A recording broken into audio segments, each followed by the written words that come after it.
You know, recreational lakes can be tricky to fish, and you see here it's just starting to rain a little bit, which I think it's going to blow over fast. So I don't even know if I'm going to bother putting rain gear on. But a couple hours ago there was jet skis all over, pontoons all over, and for a lot of people, I mean, this is what you got to fish, and maybe the fishing isn't as good as some other places, but you know what, it can be good enough.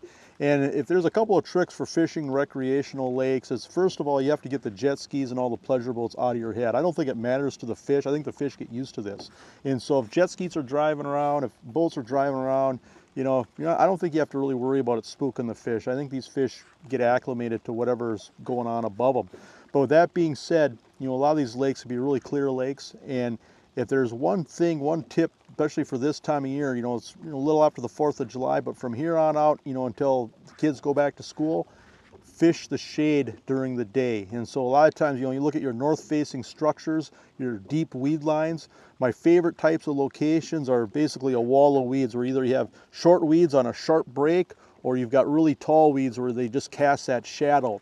And a lot of times when that sun's high in the middle of the summertime, when it's hot out, it can be flat, those fish will tuck into the shade. So it doesn't matter if you're targeting bass, if you're targeting walleyes, focus on that shade on those sunny days. And so, the thing about this to remember too is, just look at the shadows in your boat while you're fishing just to see what side of the shade is on. But a lot of times that band is pretty narrow when that sun's high overhead. And so get tucked up tight to weed lines and get in that shade. And you know what, there's boats driving in a circle all day around you. You just have to tune that out. Don't worry about that. But that's just a couple of tips for catching fish on recreational lakes. Shade and ignore all the chaos.